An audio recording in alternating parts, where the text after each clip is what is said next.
مرکزی رہنما شبیر قائم خانی بھائی، محترمہ نگہت شکیل باجی، اب ان سب کے عہدوں کو میں کیا کہوں، سب تحریکی کارکنان ہیں، تحریکی ساتھی ہیں،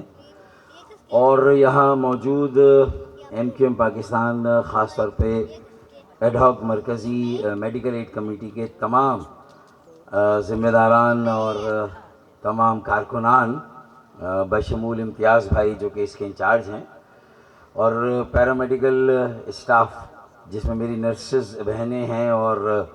باقی میرے ٹیکنیشین اور دیگر بھائی ہیں، ڈاکٹر حضرات یہاں موجود ہیں، میڈیا کے دوستوں، کیمرامین بھائیوں، السلام علیکم۔ میں نے اصل میں آ کے شبیر قائم خانی بھائی اور نگہت باجی کو ایک ایک کینڈی اس لیے دی تھی کہ جو موجودہ حالات کے نتیجے میں ہمارے اندر بھی ایک آتش فشاں جو ہے وہ اندر ہی اندر کہیں جمع ہے اور بہت بٹرنیس ہو جاتی گفتگو میں نا، تو میں نے کہا کہ تھوڑا سا گفتگو ہلکی پھلکی ہوگی اور شعلہ بیانی ہوگی، گولہ بیانی نہیں ہوگی، لیکن نگہت باجی نے شعلہ بیانی کو ایک طرف رکھا اور انہوں نے آتے ہی فرنٹ فٹ پہ کھیلنا شروع کیا اور گولہ بیانی کی۔ میری کینڈی جو ہے وہ بیکار ہو گئی، جو ٹافی میں نے ان کو دی تھی۔ اچھا، اب ہم آج کے اس پروگرام اور اس کی نوعیت اور اس کے مقصد کی طرف آتے ہیں۔ سب سے پہلی بات تو ایک اچھا پروگرام کیا بھیا میڈیکل ایڈ کمیٹی کے ساتھیوں نے کافی دنوں کے بعد، تو اس پروگرام کے انعقاد پر،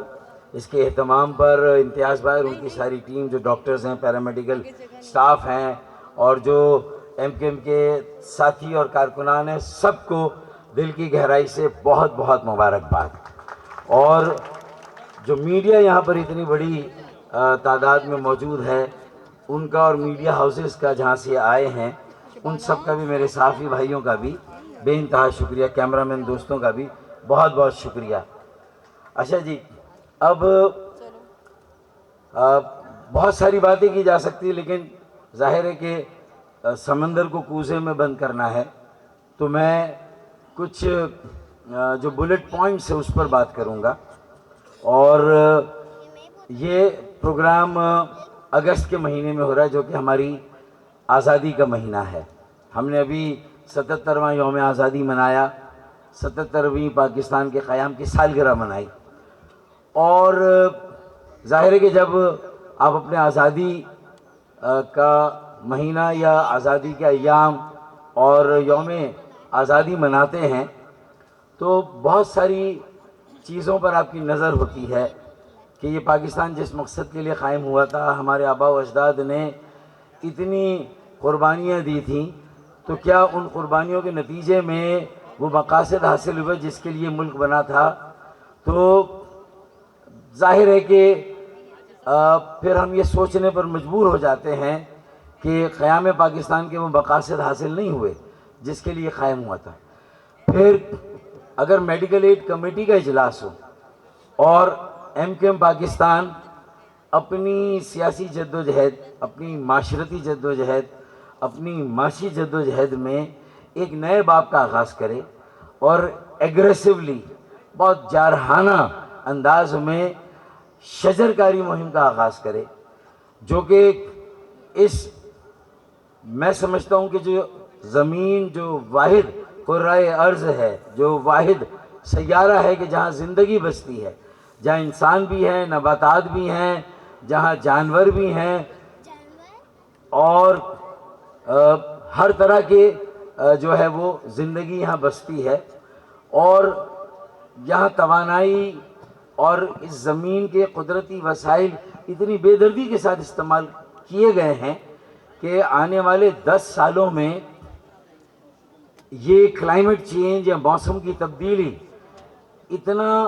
خطرناک شکل اختیار کرنے والی ہے کہ بہت سارے شہر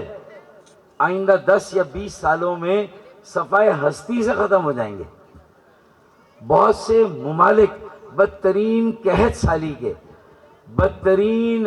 خوراک کی کھانے کی کمی سے دوچار ہوں گے، اور لوگوں کے پاس کھانے کے لیے جو فصلیں اگائی جاتی ہیں،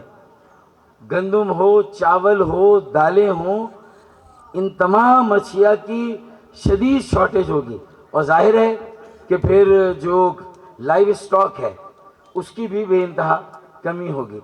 تو ایک تو قیام پاکستان کے مقاصد حاصل نہیں ہو سکے بدقسمتی کے ساتھ، جس میں ہمارے آباء و اجداد کی سب سے زیادہ قربانیاں تھیں۔ پھر یہ ایم کیو ایم پاکستان کا قیام کیا ہم نے، اسی لیے کیا کہ بھائی جو ہمارے آباء و اجداد کی قربانیاں تھیں، ہم ایک بار کوشش کرتے ہیں کہ اس پاکستان کو ایک مڈل کلاس، ایک عام طبقے سے تعلق رکھنے والے پاکستانی کا پاکستان بنائیں، ایک پڑھے لکھے طبقے کے لوگوں کا پاکستان بنائیں، ایک فیوچرسٹک مستقبل کی طرف نظر رکھنے والے لوگوں کا پاکستان بنائیں، ایک ایسا پاکستان بنائیں کہ جہاں کے نوجوان خود کو برسر روزگار کر سکیں، یہاں کی بہنیں، یہاں کی بیٹیاں کسی کی محتاج اور غلام نہ ہوں، ایک ایک شہری کو ہر طرح کی غلامی اور محتاجی سے نجات دلائی جائے۔ تو 47 سے پہلے اور اس کے بعد جو قربانیاں دی، وہ ایک ایسے ملک کے قیام کے لیے دی کہ جہاں ایک عام شہری، مڈل کلاس اور عام طبقے سے تعلق رکھنے والا چین اور سکون کی زندگی بسر کر سکے، وہ ہر طرح سے محفوظ ہو، سر اٹھا کر چل سکے، سر اٹھا کر جی سکے۔ یہ مقصد تھا قیام پاکستان کا، وہ حاصل نہیں ہوا۔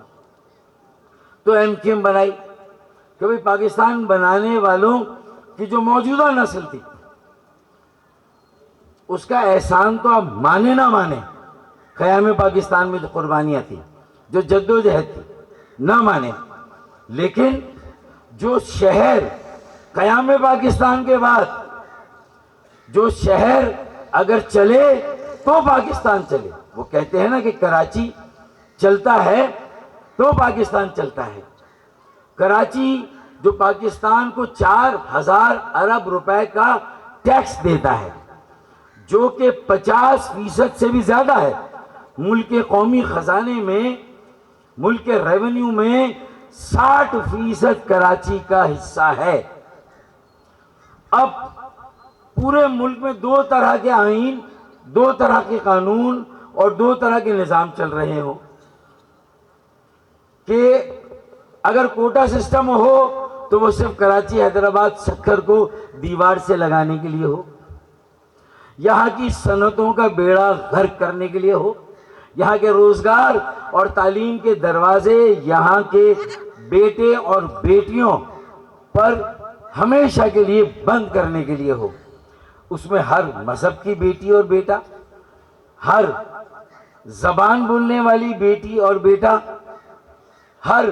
علاقے، پاکستان کے ہر خطے سے تعلق رکھنے والا کراچی کا شہری، پنجاب سے لوگ آ کر یہاں آباد ہوئے، کے پی کے، بلوچستان، قبائلی علاقے، گلگت بلتستان، آزاد کشمیر، پھر اندرون سندھ، کہاں سے لوگ آ کر کراچی میں نہیں آباد ہوئے، لیکن اس کے باوجود بھی اگر کم سے کم کسی شہر کی آبادی کو کرنا ہے تو کراچی کی آبادی کو کم کر دیں۔ تو ایم کیو ایم کے قیام کا مقصد یہ تھا کہ کراچی، حیدرآباد، سکھر والوں کو اولاً یعنی ابتدائی طور پر اس غلامی اور محتاجی سے نکالنا ہے، جو ان کے مصائب ہیں، مشکلات ہیں، ان سے انہیں نجات دلانی ہے۔ ہم نے اس مقصد کے لیے ایم کیو ایم کو قائم کیا تھا کہ ہاں لوگ اپنے ڈومیسائل پہ فخر کریں، اپنے پی آر سی پہ فخر کریں۔ ایسا نہ ہو کہ ہر آدمی سر اٹھا کر آئے اور کراچی کا ڈومیسائل بنا لے، اور اگر میرا بیٹا اور میرا بھائی، میری بیٹی، میری بہن لاڑکانہ، کشمور، لاہور، ملتان، پشاور اور کوئٹہ کا ڈومیسائل بنانا چاہیں تو میں لاکھوں روپے کی بھی رشوت